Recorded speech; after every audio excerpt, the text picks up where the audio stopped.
Shalom, selamat pagi Ibu Bapak, Saudara sekalian yang terkasih di dalam Tuhan. Pada kesempatan ini kita mau sama-sama merenungi apa yang menjadi isi hati Tuhan di dalam setiap kehidupan kita, pribadi maupun lepas pribadi. Pada hari ini temanya adalah orang yang buta sejak lahirnya, diambil dari kitab Yohanes pasal yang ke-9 ayat yang pertama sampai ke-41. Dikatakan di dalam ayat yang pertama sampai yang ketiga, waktu Yesus sedang lewat, ia melihat seseorang yang buta sejak lahirnya. Murid-muridnya bertanya kepadanya, "Rabi, siapakah yang berbuat dosa, orang ini sendiri atau orang tuanya, sehingga ia dilahirkan buta?" Jawab Yesus, "Bukan dia dan bukan juga orang tuanya, tetapi karena pekerjaan-pekerjaan Allah harus dinyatakan di dalam dia." Amin. Buat pembacaan firman Tuhan, dikatakan di dalam firman Tuhan, murid-murid ini bertanya kepada Tuhan bahwa siapakah yang berdosa, orang tuanya kah apa dirinya sendiri.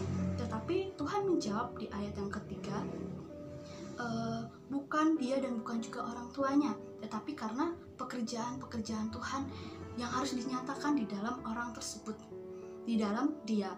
Jawaban Yesus ini mengarahkan murid-muridnya untuk fokus kepada tujuan atau visi Tuhan, supaya pekerjaan Allah dinyatakan di dalam orang itu. Tuhan mau menyatakan belas kasihannya, Tuhan mau menyatakan anugerahnya, Tuhan mau menyatakan kasihnya atas orang itu. Terkadang kita terlalu fokus kepada keadaan, kita terlalu fokus kepada keterbatasan, kita terlalu fokus kepada yang namanya kekurangan, kita terlalu fokus kepada batas limitnya kita, tanpa melihat Tuhan yang besar di hidup kita.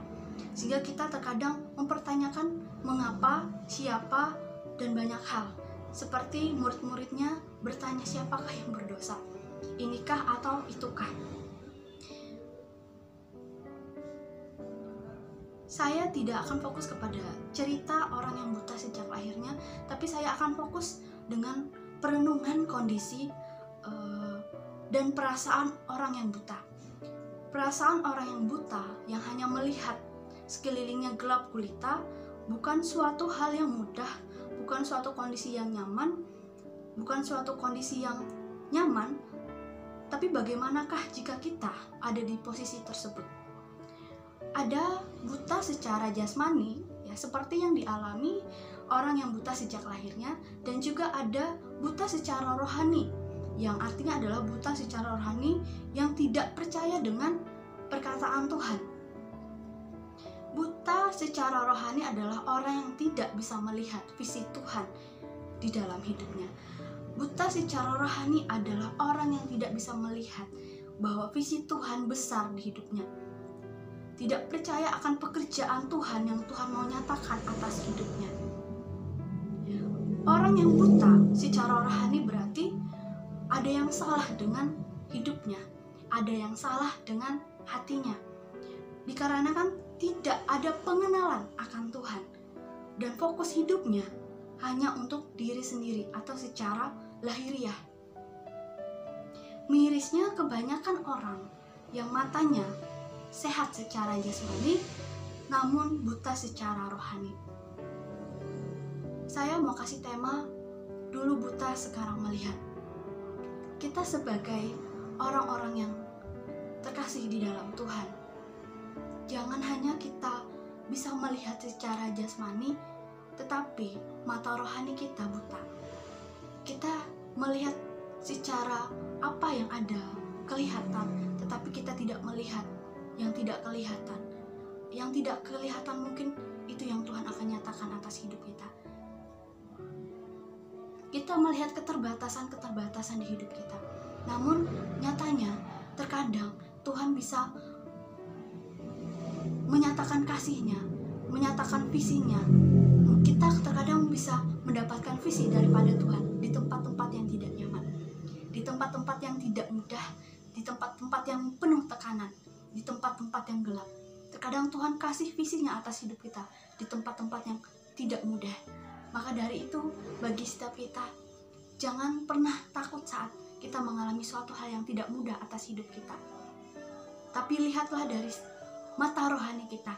lihatlah dengan kacamatanya Tuhan, bahwa Tuhan sedang menunjukkan kasih setianya atas hidup kita.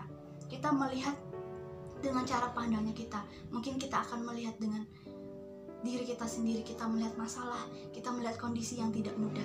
Tapi saat kita melihat dengan mata rohani kita, kita bisa melihat bahwa Tuhan itu besar hidup kita. Pada saat hari ini kita mau sama-sama berdoa, biarlah melewati setiap renungan pada pagi hari ini, kita bisa belajar bahwa kita jangan hanya bisa melihat dengan secara jasmani, tetapi kita mau belajar untuk melihat secara rohani, dengan mata rohani kita, dengan apa yang Tuhan mau atas hidup kita. Tuhan, kami berdoa pada saat hari ini Tuhan, biarlah kasih Tuhan di dalam hidup kami semakin besar. Biarlah kami menyadari betul bahwa hidup kami tanpa Tuhan kami bukan siapa-siapa. Biarlah kami menyadari betul bahwa kami harus memiliki mata rohani yang bisa melihat dengan cara pandangnya Tuhan, bukan dengan cara pandangnya kami, bukan dengan kemampuan kami, bukan karena kehebatan kami, tapi karena Tuhan yang besar atas hidup kami. Jika kami mempunyai batas limit, jika kami mempunyai kekurangan, keterbatasan, saat kami tetap percaya akan janjinya Tuhan, saat kami tetap percaya akan kasih karunia Tuhan, pasti Tuhan akan nyatakan kasih setianya atas hidup kami. Bahwa dikatakan bahwa dalam firman Tuhan, kasih karunia Tuhan itu cukup atas hidup kami. Dalam setiap kelemahan kami, kuasa Tuhan itu bekerja. Dan kami percaya pada saat hari ini Tuhan, mungkin terkadang kami banyak melakukan segala kesalahan-kesalahan di luar sana. Mungkin kami tidak melihat janji-janjinya Tuhan, mungkin kami tidak mengerti jalan-jalannya Tuhan, tapi kami punya satu jawaban atas hidup kami. Kami mau tetap percaya akan Tuhan, kami tetap mau percaya akan janjinya Tuhan, tetap percaya akan jalan-jalan yang Tuhan kasih atas hidup kami, dengan cara pandang yang berbeda, yaitu dengan cara pandangnya Tuhan, bukan cara pandangnya kami. Terima kasih Tuhan buat kasih setiamu atas hidup kami. Berikan kami apa yang dunia tidak bisa berikan. Jika kami boleh melihat kasih Tuhan lebih besar dari apapun juga, penyertaan Tuhan lebih besar dari apapun juga, kasih Tuhan lebih besar dari apapun juga, kami mau tetap percaya, kami mau tetap berharap, meskipun kadang kami tidak mengerti, meskipun kadang kami tidak melihat jalan yang Tuhan kasih atas hidup kami. Terima kasih Yesus, kami ucap syukur, biar hari ini kami semakin dikuatkan di dalam Tuhan, biar makin hari kami berjalan bersama dengan Tuhan. Terima kasih Yesus, hanya di dalam nama-Mu, Tuhan Yesus Kristus. Haleluya, amin. Tuhan Yesus memberkati.